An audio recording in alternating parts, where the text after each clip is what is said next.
Okay, so you may recognise this video if you've been a subscriber of mine for a while, because I originally made it a few months ago. However, one of my co-workers, who I, to my knowledge, had never wronged in any way, decided to go full class traitor and send it to my employer, so I had to take it down or be fired. I managed to talk my way out of serious trouble though. Now, however, I no longer work for that company, so they can't exactly fire me. So here's the updated version. Rather than just unprivate it or re-upload it, I thought I'd just remake it, since it was the second video I ever made, and as a result wasn't edited too well and had a few audio issues.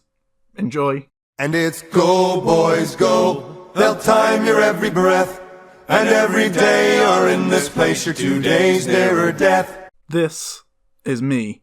I hate my job. This is hardly a unique position to take, since it seems that everyone does nowadays. Capitalism does that to all of us eventually. How many times do you hear the phrase, work is not supposed to be fun, or everyone hates their job? Hating our lives for 40 hours a week is just a part of our lives now, like taxes, or the constant feeling of crushing emptiness. But in my opinion, my profession, working in a call centre in case you hadn't guessed, is whilst perhaps not actually the worst job in terms of what the literal job description entails. It is just answering the phone for 8 hours a day after all, and it's not even the worst job I've ever had. Is a great example of how capitalism has turned the world of work into a hellish experience. Dehumanisation. Modern industry has converted the little workshop of the patriarchal master into the great factory of the industrial capitalist. Masses of labourers crowded into the factory are organised like soldiers. Most jobs nowadays treat employees less like humans and more like resources, disposable automatons to be used and deployed as the capitalists please. That of course goes without saying, but where call centres go above and beyond in their mission to completely remove all humanity from the people who work in them is quite simple, really.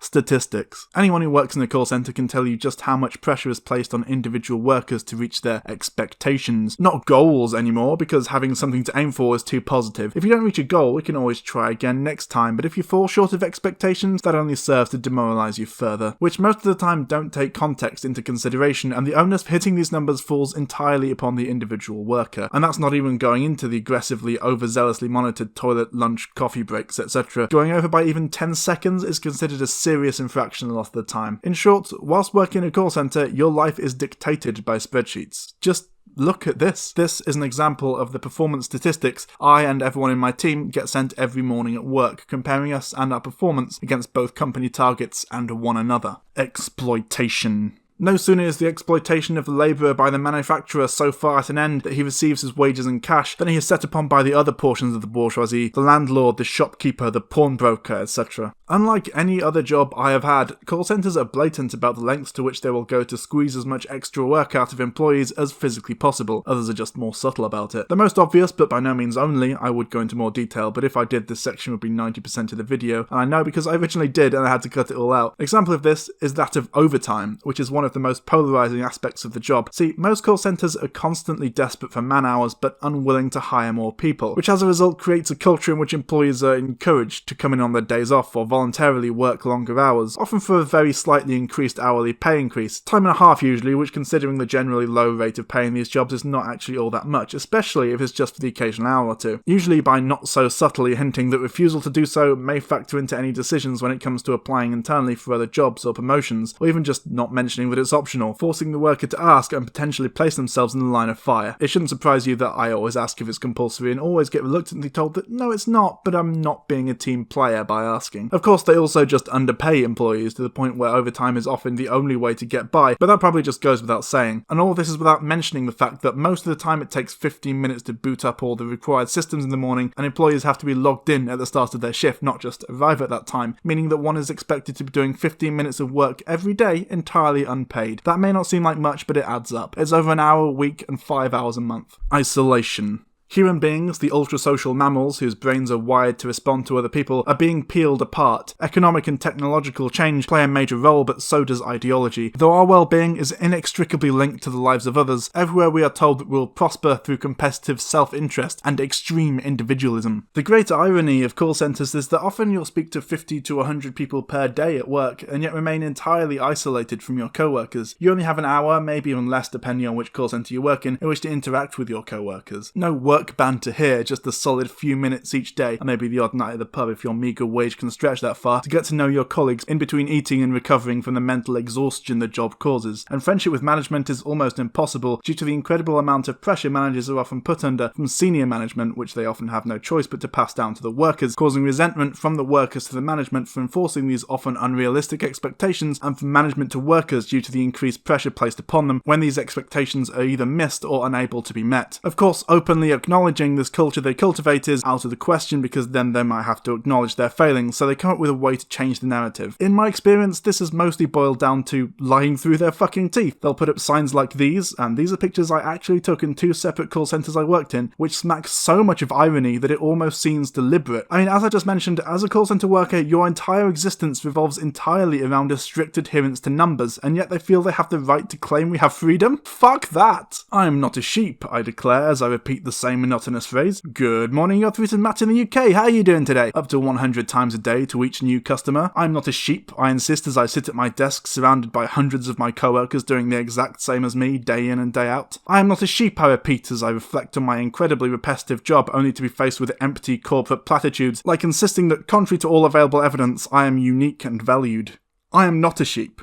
I'm cattle. Good thing this mural was there right outside the break room to remind me, otherwise I might have forgotten my place. This is just an obvious example, but they're all over in call centres. I don't know why they think that gaslighting us will work at all, but it must work to some degree, otherwise they wouldn't do it so much. This "we are humans not robots" one is also darkly amusing, considering how much of our lives are dictated by maintaining numbers on a spreadsheet, and a deliberate breaking down of humanity, as I just explained. Illusion of choice. A lot of the choice on offer is actually superficial. Often the primary choices offered only represent a very narrow band of what could be. The problem with having worked in a call centre, or even several call centres, is that often one will get trapped there. Admin jobs and agencies, probably the closest equivalent to call centre work that's not quite as horrible, often do not recognise customer service jobs as administration experience, despite a huge amount of administration that is involved while talking to a customer, and a lot of the time people end up simply moving from call centre to call centre every few months or years until they completely run out and are forced to look further afield due to having no relevant experience to apply for other jobs. I know multiple people who have repeated this cycle for upwards of 20 years. This problem is exacerbated by managers and senior managers in call centres often responding to criticism or complaints from workers with "no one forced you to work here," which is not only distinctly not the point, but also only technically true. Whilst we're not forced to work in this particular job, having been employed in a couple of call centres has taken away a lot of the options we may otherwise have had. No one is forcing the workers to work here, but the workers must earn enough money to live, and if your only experience is customer service, you're going to end up in a call centre anyway. Which one in particular you end up in is basically irrelevant. Strict hierarchy. As privates of the industrial army, they are placed under the command of a perfect hierarchy of officers and sergeants. Not only are they slaves of the bourgeois class and of the bourgeois state, they are daily and hourly enslaved by the machine, by the overlooker, and above all by the individual bourgeois manufacturer himself. This probably surprises no one, but I'm seen as somewhat of a troublemaker in the workplace, not least because I'm heavily involved in a union and am more than happy to call management out on what I would deem to be their bullshit. The problem with this is that there's very little tolerance for dissent in the ranks in a call centre. As mentioned above, employees are not treated as people, but as objects, tools to be used to make profit, and as such, very often, any kind of disagreement with senior management is functionally impossible to submit, as a lot of the time they're basically dictators of the workplace. The workers have no input, no chance to discuss policy, no real way of submitting feedback that cannot immediately be ignored, instead having to use anonymous surveys and impossible to use website, and are given no time at all to actually do these in the first place.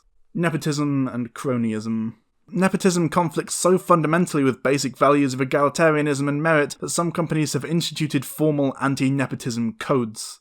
This one is pretty self-explanatory, however, just to flesh it out a little, due to the above-mentioned dictator status of the upper management, often their friends and family members will find themselves in unearned positions of prestige and power, whereas those who are not so comfortable with bootlicking are forced to struggle against these odds. I personally have seen extremely competent and capable employees passed over in favour of someone whose friends or family of the centre manager, or who cynically ingratiated themselves towards them. This is by no means unique to customer service, but the level of desperation to escape that environment through promotion is so much that you start to notice the sort of people who get these positions. Anti-union. Wage levels must be settled by the continuous struggle between capital and labour, the capitalist constantly tending to reduce wages to their physical minimum and to extend the working day to its physical maximum, while the working man constantly presses in the opposite direction. Once again, this is relatively straightforward, but due to the exploitation and poor conditions in many call centres, they will often be extremely resistant to unionisation, or actually go out of their way to quash anything that might seem like workers banding together. Not by increasing wages or improving conditions, of course, but by making it as difficult as possible to unionise and coming down hard on any dissenters.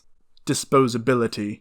What has emerged in this new historical conjuncture is an intensification of the practice of disposability, in which more and more individuals and groups are now considered excess.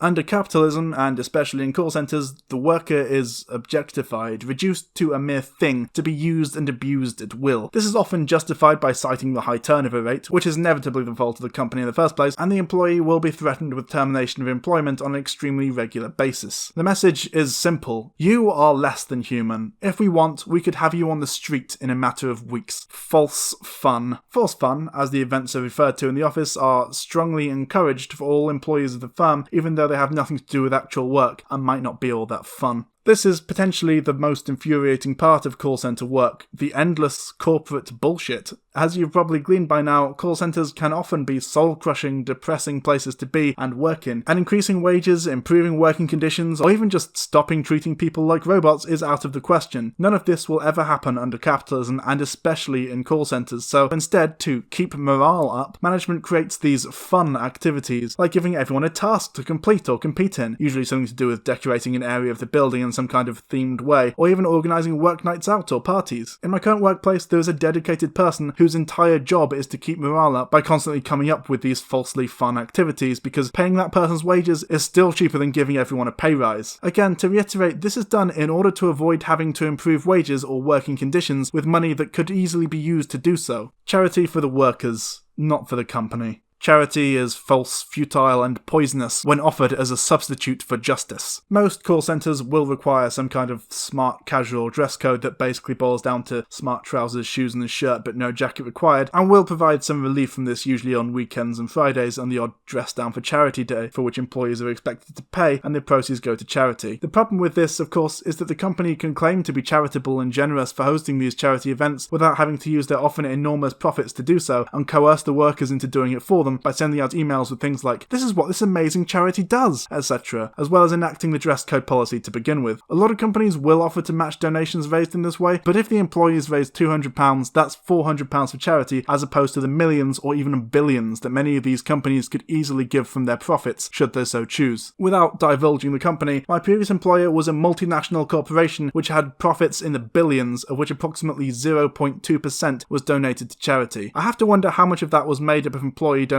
because I'd be willing to bet that it would be a not insignificant amount. Conclusion. A lot of this may have just seemed like me ranting about how much I hate my job, and to an extent it is, but I feel that call centres are such a bare-bones, open book of capitalist tactics not to point them out. Perhaps you've noticed some of these things in your job, or maybe you work in a different industry and see the similarities. Either way, call centres are an exaggerated version of the wage-slave life, but not unique by any stretch, and by no means the worst. Keep an eye out. I promise you will see some of these things in your own experiences with a capitalist society.